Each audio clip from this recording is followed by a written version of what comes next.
भारत छोड़ो आंदोलन, आज़ाद हिंद फौज था नेताजी सुभाष चंद्र बोस। तो ये 5 नंबर का यूपी ट्रिपल एस सी का टॉपिक है।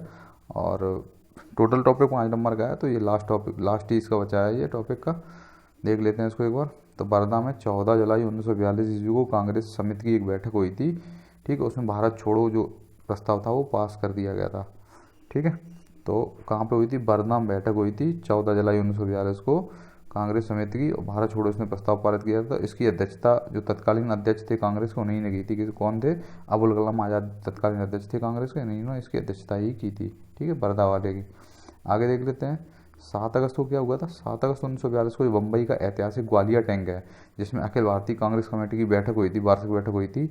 इसी में क्या हुआ था? जो बरदा प्रस्ताव, जो भारत छोड़ो आंदोलन का प्रस्ताव पारित किया था बरदा में, उसकी पुष्टि कर दी गई थी। कब की गई? 7 अगस्त को। 8 अगस्त से बोला गया था।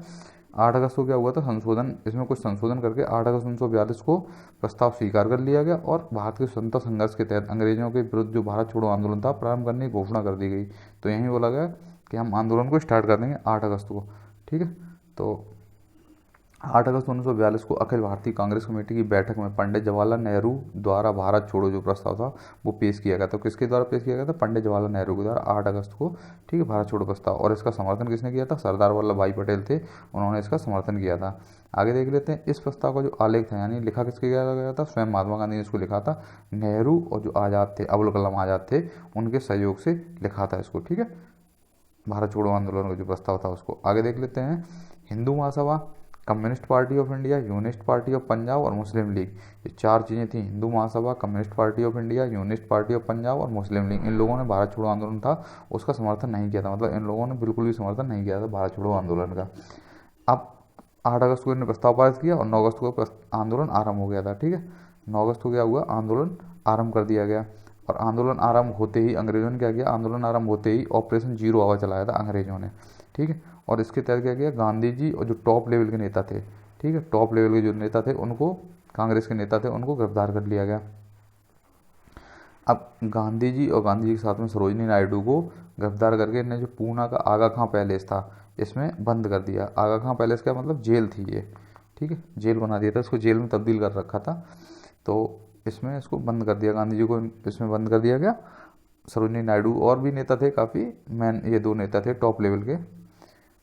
भारत छोड़ो आंदोलन 1942 के समय भारत का जो प्रधान सेनापति कह सकते हैं, कमांडर इन चीफ कौन था? लॉर्ड बेवल थे। ठीक है, तो भारत छोड़ो आंदोलन के टाइम कौन थे? लॉर्ड बेवल थे 1942 में। आगे देख लेते हैं। भारत छोड़ो आंदोलन के दौरान मुंबई के विभिन्न भागों में कांग्रेस का जो गुप्त रेडियो था वो प्रसारित किया जाता था, जिसे मद्रास तक सुना जा सकता था। तो अब कांग्रेस का जो सीक्रेट रेडियो था, एक सीक्रेट रेडियो लोग सब चलाते थे। ठीक है, जो आंदोलन की गतिविधियां हैं वो कंटिन्यू रहें इसके लिए। ठीक है, तो इसे मद्रास तक इसके तार फैले हुए थे, वहाँ तक सुना जा सकता था। और इसमें मुख्य भूमिका कौन निभाते थे? राम मनोहर लोहिया जो थे, वो नियमित रूप से इस रेडियो पर प्रसारण करते थे। मतलब जो क्या नाम है, आंदोलन की भूमिका का और क्या गतिविधियाँ चल रही हैं उसके बारे में, और लोगों का मनोबल बढ़ाने के लिए राम मनोहर लोहिया करते थे, कंटिन्यू इस पर बोलते थे। ऊषा मेहता थी, वो कांग्रेस के भूमिगत रेडियो, यानी ये जो अंडरग्राउंड रेडियो थी, ऊषा मेहता, वो कांग्रेस का जो अंडरग्राउंड रेडियो था उसका संचालन करने में एक छोटे दल की महत्वपूर्ण भूमिका की सदस्य थी। मतलब एक छोटे दल था एक इसका, उसकी ये मतलब एक मेंबर थी जो आपका अंडरग्राउंड वाला एक रेडियो चलता था उस समय का। ठीक है, आगे देख लेते हैं। महात्मा गांधी के भारत छोड़ो आंदोलन के दौरान जो पत्रकार थे, एक अमेरिकी पत्रकार थे लुई फिशर। ठीक है, महात्मा गांधी के जो जीवनीकार भी हैं उनके साथ थे। तो अगर बात की जाए कि भारत छोड़ो आंदोलन के टाइम कौन से थे, तो ये थे आपके लुई फिशर। उससे पहले एक बेब मिलर थे। ठीक है, बेब मिलर इससे पहले वाले थे। ठीक है, ये अमेरिकी पत्रकार लुई फिशर हैं। ठीक है, गांधी जी के जीवनीकार थे। आगे देख लेते हैं। भारत छोड़ो आंदोलन के दौरान जो जयप्रकाश थे ने हजारीबाग के सेंटर जेल से फरार होकर भूमिगत जो आपका अंडरग्राउंड गतिविधियां थी उनको संचालित करने में महत्वपूर्ण भूमिका निभाई थी। तो ये जयप्रकाश थे, ये क्या हुआ था, जो हजारीबाग मतलब झारखंड वाला जो एरिया है वहाँ से ये क्या हुए, ये सेंट्रल जेल से फरार हो गए। ठीक, और ये क्या हुए, अंडरग्राउंड हो गए। फिर अंडरग्राउंड हो गए, इनने जो गतिविधियाँ थी कांग्रेस की उनको बहुत ज़्यादा सक्रिय किया था। आगे देख लेते हैं। भारत छोड़ो जो आंदोलन था, भारत छोड़ो आंदोलन के दौरान बम्बई में कांग्रेस सम्मेलन को संबोधित करते हुए गांधी जी ने जो भाषण दिया था उसके बारे में पट्टाभ सीतारामैया ने कहा है कि वास्तव में गांधी जी उस दिन अवतार और पैगंबर की प्रेरक शक्ति से प्रेरित होकर भाषण दे रहे थे। तो पट्टाभ सीतारामैया कहते हैं गांधी जी के बहुत ज़्यादा समर्थक थे और गांधी जी खुद थे इनके एक तरह से चेला टाइप मान लीजिए इनको। तो इन्होंने लिखा है, और ये देशभक्त थे पट्टाभ सीतारामैया। तो उन्होंने क्या किया, गांधी जी के बारे में लिखा है कि जब गांधी जी 1942 वाला जो भारत छोड़ो आंदोलन जब हो रहा था सम्मेलन, तो उसमें गांधी जी जो संबोधित कर रहे थे तो ऐसा लग रहा था उनके अंदर मतलब अवतार या पैगंबर की मतलब शक्ति उनके अंदर हो गई हो। भारत छोड़ो आंदोलन की महत्वपूर्ण विशेषता क्या थी, देश के कई स्थानों पर समानांतर सरकार की स्थापना। तो इसमें क्या हुआ था, इतनी ज़्यादा अव्यवस्था हो गई थी कि जो ब्रिटिशर्स थे, ठीक अंग्रेज थे, वो क्या हुए थे यहाँ पे अपनी स्थिति को सही नहीं कर पाए थे। सही इन द सेंस मतलब पूरे एरिया में उनका जो सेंट्रलाइज प्रशासन था वो टूट गया था। तो कुछ जगह क्या हुआ थी, लोगों ने अपनी लोकल सरकार बना ली थी। ठीक है, तो जो खुद की लोकल सरकार बना रही थी उसे ही समानांतर सरकार की बात चल रही है, क्योंकि अंग्रेजों की सरकार तो चल ही रही थी, उसके समानांतर कुछ सरकारें मतलब दो जो लोगों द्वारा बना ली गई थी, लोकल लोगों द्वारा, वो सरकारें, मतलब अंग्रेजों का प्रशासन वहाँ पे ख़त्म हो गया था अव्यवस्था की स्थिति के कारण। तो देख लेते हैं कहाँ कहाँ पे हुई थी। बलिया अगस्त 1942 में चित्तू पांडे के नेतृत्व में हुई थी। तो बलिया में अगर बात की जाए तो चित्तू पांडे के नेतृत्व में हुई थी। तामलुक जो एक है मिदनापुर बंगाल में एरिया 42 से लेकर 44 तक यहाँ चली थी। जातीय सरकार ने तूफान पीड़ितों की सहायता के लिए कार्यक्रम किया था। उसके सतारा में जो सबसे लंबी चली थी 43 से लेकर 45 तक है, सबसे लंबे समय तक चलने वाली सरकार थी। यहाँ के प्रति सरकार के नेता जो समानांतर सरकार स्थापित की गई थी, इसके प्रमुख नेता कौन थे, वाई चावड़ और नाना पाटेल, दो नेता थे, इनने स्थापित की थी। 17 सबसे लंबे समय तक चलने वाली सरकार थी। आगे देख लेते हैं। बीमारी के आधार पर गांधी जी उसमें बीमार हो गए थे जेल में जाने के बाद। तो बीमारी के आधार पर गांधी जी को क्या हुआ था, 6 मई 1944 को, मतलब करीब 2 साल टाइप रहे थे, 1944 को उनको रिहा कर दिया गया था। बाकी नेता लेकिन फिर भी बंद ही रहे थे जेल में। आगे देख लेते हैं। विंस्टन चर्चिल जो था उस समय प्रधानमंत्री थे। ठीक है, ने गांधी जी की रिहाई के संबंध में लिखा है, जब हम हर जगह जीत रहे हैं ऐसे वक्त में हम कमबख्त बुड्ढे के सामने कैसे हो सकते हैं। बुड्ढे मतलब गांधी जी के बारे में कहा है इनने, जो हमेशा हमारा दुश्मन रहा है। ठीक है, भारत छोड़ो, और इसने ऑलरेडी विंस्टन चर्चिल ने एक बार कहा था जब वो द्वितीय गोलमेज सम्मेलन में गांधी जी गए थे, तो बोला था कैसा अर्धनग्न फकीर, अर्धनग्न अगर फ़कीर के बारे में बात की जाए तो ये विंस्टन चर्चिल ने ही कहा था गांधी जी के बारे में। भारत छोड़ो आंदोलन था करो या मरो का जो नारा था वो किसने दिया था अगर बात की जाए तो भारत छोड़ो और करो या मरो, डू या डाई। ठीक है, क्विट इंडिया और डू या डाई का नारा दिया था यूसुफ मेहर अली जो था इसने दिया था। नेताजी सुभाष चंद्र बोस का जन्म कब हुआ था, 23 जनवरी 1897 ईस्वी में हुआ था, उड़ीसा के कटक में हुआ था। आगे देख लेते हैं। सुभाष चंद्र बोस को 1938 में भारतीय राष्ट्रीय संग्राम जो कांग्रेस का अध्यक्ष बनने का बाद 1938 में, ठीक है, हरिपुरा अधिवेशन हुआ था। हरिपुरा में ये हुआ था अधिवेशन। अध्यक्ष बनने के बाद क्या हुआ था, यहाँ पे अध्यक्ष बन गए थे सुभाष चंद्र बोस 1938 वाले में। 39 में भी बने थे, आगे देख लेंगे। ठीक है, अध्यक्ष बनने के बाद गुरुदेव जो रविन्द्रनाथ टैगोर थे द्वारा शांति निकेतन में देश नायक, इनको देश का नेता बोला गया था, देश नायक की उपाधि से सम्मानित किया गया था, इसलिए नेताजी सुभाष चंद्र बोस बोलते हैं। तो देश नायक की उपाधि किसने दी, रविन्द्रनाथ टैगोर ने दी थी। आगे देख लेते हैं। महात्मा गांधी ने सुभाष चंद्र बोस को देशभक्तों का देशभक्त कहा था। महात्मा गांधी ने कहा था सुभाष चंद्र बोस के बारे में, और सुभाष चंद्र बोस ने महात्मा गांधी को जो राष्ट्रपिता कहा था। ठीक है, सुभाष चंद्र बोस ने महात्मा गांधी को। सुभाष चंद्र बोस ने कांग्रेस के अध्यक्ष पद का त्याग देने के बाद 1939 में फॉरवर्ड ब्लॉक, जब त्रिपुरी वाला जो संकट हुआ था, त्रिपुरी अधिवेशन हुआ था, तो त्रिपुरी में क्या हुआ था, सुभाष चंद्र बोस जीत गए थे। ठीक है, अध्यक्ष पद के लिए चुने गए थे, लेकिन फिर क्या हुआ था, गांधी जी गुस्सा हो गए थे क्योंकि पट्टाभी सीतारामैया हार गए थे। गांधी जी समर्थित थे पट्टाभी सीतारामैया, वो हार गए थे। तो उन्होंने क्या किया था, सुभाष चंद्र बोस ने कांग्रेस के अध्यक्ष पद से इस्तीफा दे दिया था, और इनकी जगह बनाया गया इसको था राजेंद्र प्रसाद को बना दिया गया था। ठीक है, तो वही बात यहाँ की गई थी, जब इन्होंने कांग्रेस से इस्तीफा दे दिया था, अध्यक्ष पद से त्याग दे दिया था, उसके बाद क्या किया था, इन्होंने फॉरवर्ड ब्लॉक की स्थापना कर ली थी 3 मई 1939 को।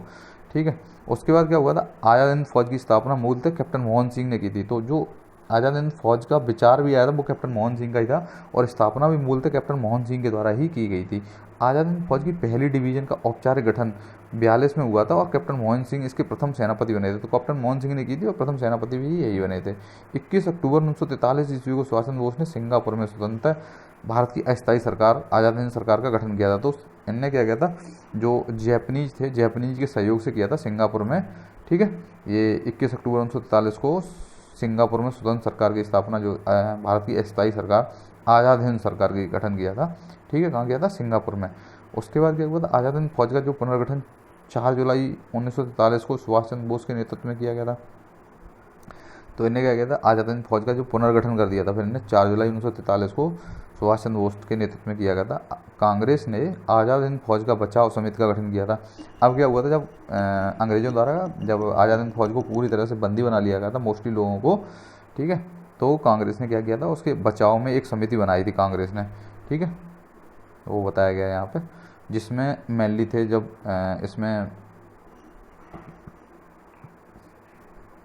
जो इनके सैनिक थे वो गिरफ्तार हो गए थे। तो इसमें भूलाभाई देसाई थे, वो वकील थे मेनली, भूलाभाई देसाई के नेतृत्व में हुआ था कांग्रेस बचाव समिति का अध्यक्ष, ठीक है। उसमें तेज बहादुर सप्रू भी थे, कैलाश नाथ काटजू थे, अरुणा आसफ अली थी और जवाहरलाल नेहरू, इतने लोग वकील थे जो बचाव समिति थी, ठीक है। आगे देख लेते हैं कैबिनेट मिशन 24 मार्च 1946 को दिल्ली आया था। तो जो कैबिनेट मिशन था वो कब दिल्ली आया था अगर बात की जाए, उसके बाद क्या हुआ था, भारत छोड़ो आंदोलन के बाद कैबिनेट मिशन आ गया था, 24 मार्च 1946 को दिल्ली आया था। इसमें कौन कौन सदस्य थे और कौन कौन अध्यक्ष थे बता देते हैं। तो अध्यक्ष थे इसमें पैंथिक लॉरेंस आए थे अध्यक्ष बन के, और 2 अन्य सदस्य और आए थे, स्टीफोर्ड क्रिप्स आए थे जो पहले क्रिप्स मिशन लेके आए थे वही, ठीक है। अध्यक्ष बोर्ड ऑफ ट्रेड थे, और A.V. अलेक्जेंडर नौसेना मंत्री, ये 3 लोग थे। तो अगर बात की जाए कौन कौन थे, तो पैंथिक लॉरेंस थे अध्यक्ष, स्टीफोर्ड क्रिप्स और A.V. अलेक्जेंडर, ये 3 लोग आए थे कैबिनेट मिशन में। अब कैबिनेट मिशन का उद्देश्य क्या था भाई, मतलब यहाँ पे कैबिनेट की स्थापना करना और इनका संविधान बनवाना। कैबिनेट मिशन ने त्रिस्तरीय शासन व्यवस्था को सुझाया था, मतलब इन्होंने कहा था 3 स्तर पर जो शासन व्यवस्था है उसको इन्होंने सुझाया था कैबिनेट मिशन ने, त्रिस्तरीय शासन व्यवस्था को।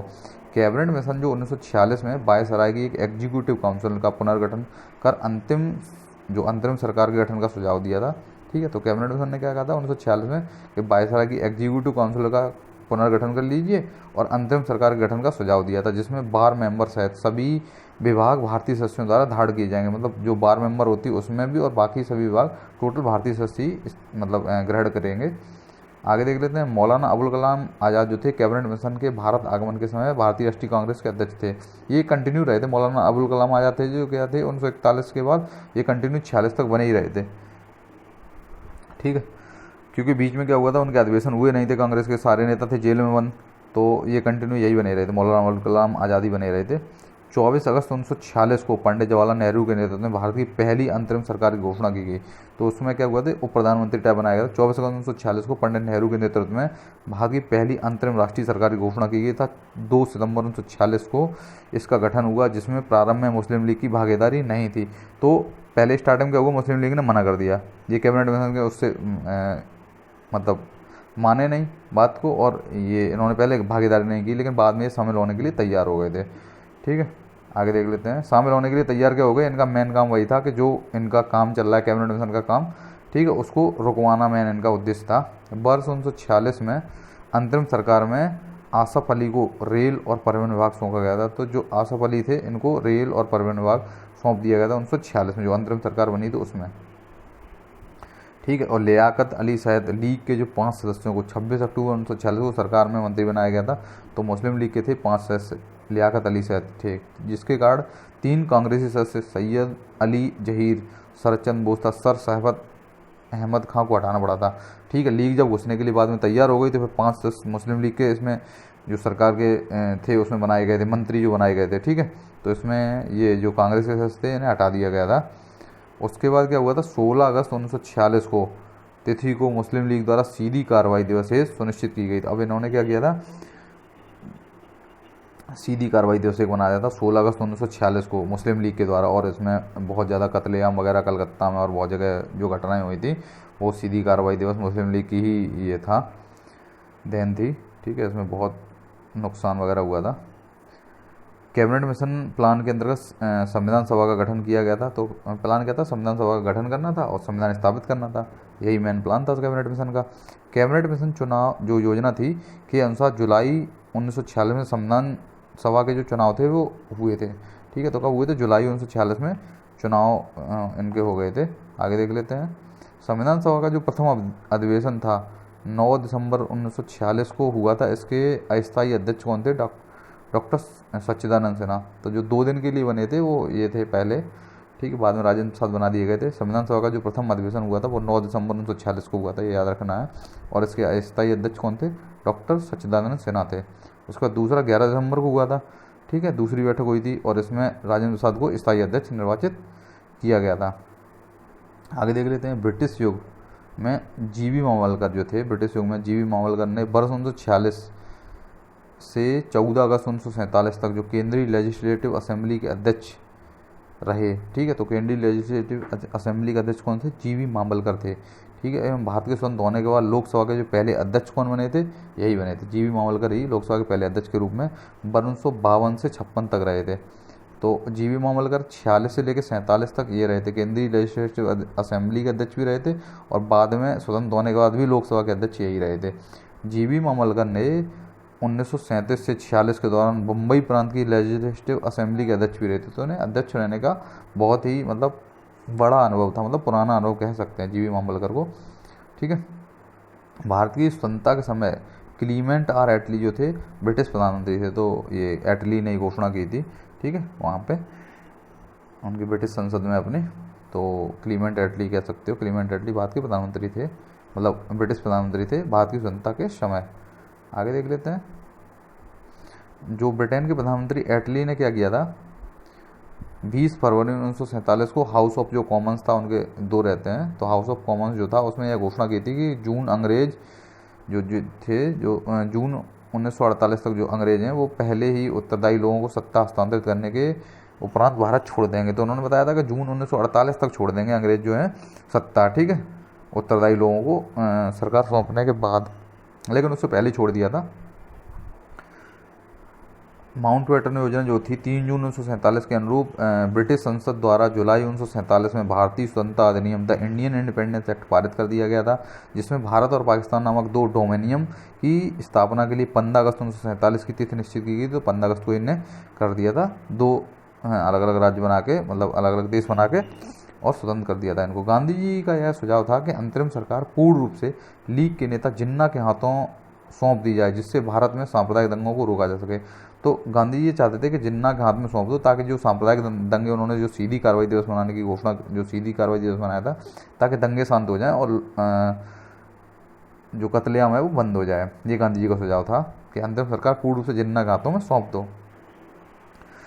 15 जून 1947 को जिस समय कांग्रेस महासचिव ने दिल्ली महासमिति जो थी कांग्रेस की, उसने दिल्ली में भारत के विभाजन का प्रस्ताव स्वीकार किया, उस समय कांग्रेस के अध्यक्ष कौन थे?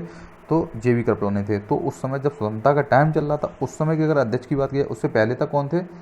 ठीक है, अब्दुल कलाम आज़ाद थे। लेकिन 47 वाला जो अधिवेशन हुआ था उसमें कौन थे? जेवी कृपलानी थे अध्यक्ष, ठीक है, कांग्रेस के, जो विभाजन के समय जो कांग्रेस की महासचिव महासमिति थे उसमें, ठीक है, दिल्ली की बात हो रही है। 14-15 जून 1947 को संपन्न अखिल भारतीय कांग्रेस कमेटी की बैठक में भारत विभाजन के विपक्ष में खान अब्दुल गफ्फार खान यानी सीमांत गांधी ने मतदान किया था।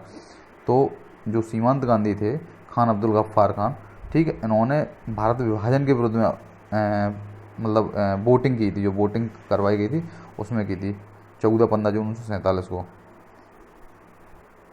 आगे देख लेते हैं। डॉक्टर सैफुद्दीन किचलू ने वर्ष 1947 में कांग्रेस कमेटी की बैठक द्वारा विभाजन के प्रस्ताव के पारित होने को जो राष्ट्रवाद का सांप्रदायवाद के पक्ष में समर्पण के रूप में लिया था, ठीक है। जो सैफुद्दीन किचलू थे, ठीक है, इन्होंने राष्ट्रवाद का सांप्रदायवाद के पक्ष में समर्पण के रूप में लिया था। इन्होंने कहा था 15 अगस्त 1947 की मध्य रात केंद्रीय असेंबली में जनगण मन तथा इकबाल का गीत सारे जहाँ से अच्छा हिंदुस्तान हमारा जो MS सुब्बलक्ष्मी ने गाया था।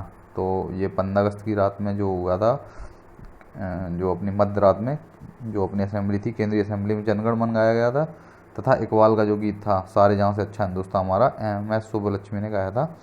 आगे देख लेते हैं। स्वतंत्र भारत के प्रथम गवर्नर जनरल लॉर्ड माउंटबेटन 47 से 48 और प्रथम भारतीय गवर्नर जनरल C राजगोपाली 1948 से 50, मतलब C राजगोपालाचारी थे, चक्रवर्ती राजगोपालाचारी, वो 48 से 50 थे, ये भारत के थे, भारत गवर्नर जनरल। और ये जो थे तो आपके लॉर्ड माउंटबेटन, तो वो आपके थे स्वतंत्र भारत के प्रथम गवर्नर जनरल की अगर बात की जाए तो, ठीक है। आगे देख लेते हैं। C राजगोपालाचारी 48 से 50 के दौरान स्वतंत्र भारत के प्रथम भारतीय और अंतिम गवर्नर जनरल बने, उसके बाद ये गवर्नर जनरल का पद ही समाप्त कर दिया गया था। स्वतंत्र भारत के प्रथम विधि मंत्री की अगर बात की जाए तो B.R. अम्बेडकर जो लॉ मंत्री थे वो आपके B.R. अम्बेडकर थे। आर जो कॉम्प्लेंट ने स्पष्ट शब्दों में लिखा है, भारतीय राष्ट्रवाद तो अंग्रेजी राज की ही संतति है। जो भारतीय राष्ट्रवाद है वो अंग्रेजी राज की ही संतति है, ये अंग्रेज थे, एक आर कॉपलैंड थे, इन्होंने स्पष्ट शब्दों में लिखा है। आगे लिख लेते हैं, ब्रिटिश राज में भारत के एकीकरण पर जो K.M. पडिक्कर थे ने कहा था कि ब्रिटिश शासन की सबसे अधिक महत्वपूर्ण उपलब्धि भारत का एकीकरण था। ठीक है, तो K.M. पडिक्कर ने क्या कहा है, जो ब्रिटिश राज में भारत के एकीकरण के बारे में इन्होंने कहा कि जो ब्रिटिश शासन की सबसे बड़ी महत्वपूर्ण उपलब्धि क्या है, भारत का एकीकरण था, ये K.M. पडिक्कर ने कहा है। इसमें अगर सेंटेंस आ जाए तो पूछ सकते हैं K.M. पडिक्कर ने क्या कहा है, तो ब्रिटिश शासन की जो सबसे अधिक महत्वपूर्ण उपलब्धि भारत का एकीकरण था।